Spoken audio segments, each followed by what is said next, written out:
Good morning, Nerdfighteria. It is Tuesday the 27th, maybe? Who knows? Because it's not actually Tuesday the 27th now, because if you don't hand in your video way before then, it never gets put up on the channel. This week, we're talking about something that you can do now that you couldn't do a year ago, and while thinking about this, I was like, well, there's a lot of things that I can do, but none of them would make an interesting video. For example, I now know the internal workings of a Mac 250 on tour, but that's not interesting.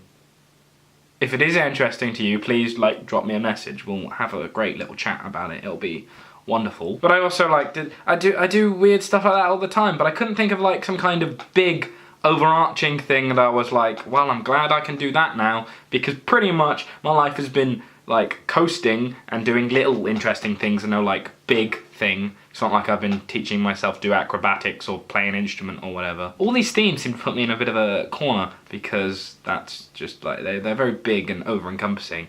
But if I wanted to talk about something, the idea of looking back a year, or even last week, and saying, what have I achieved?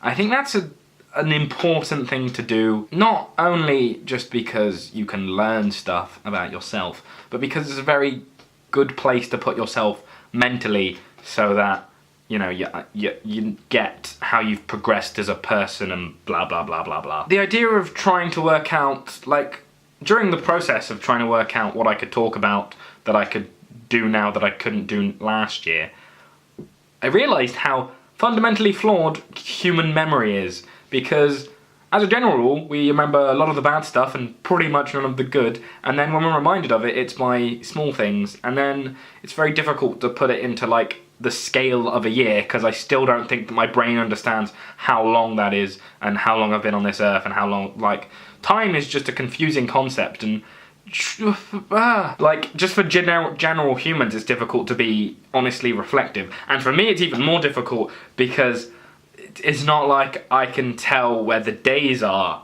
in a week.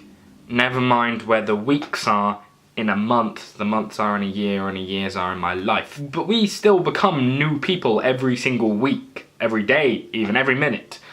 You are now a different collection of molecules than you were a minute ago, but that's not what I'm talking about. But just experiencing one day and not having a good day, or progressing with that person or in that skill, or just adding more stuff to your Tumblr.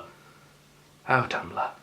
Is progression and development, and I find it very difficult when people decide that they're going to achieve this within a certain time frame, or they want to do this and that's all they want to do. Because tomorrow your tastes could be completely different.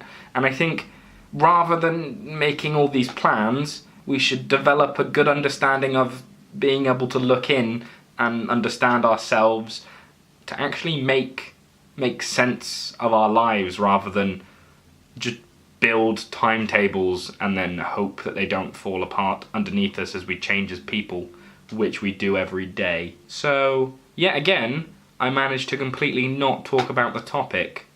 Go me. Sam, I will see you tomorrow. Maybe. Yeah, it's Sam. It's sort of Sam, not other Sam.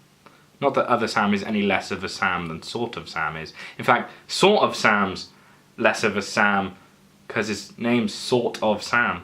So he's only sort of a Sam.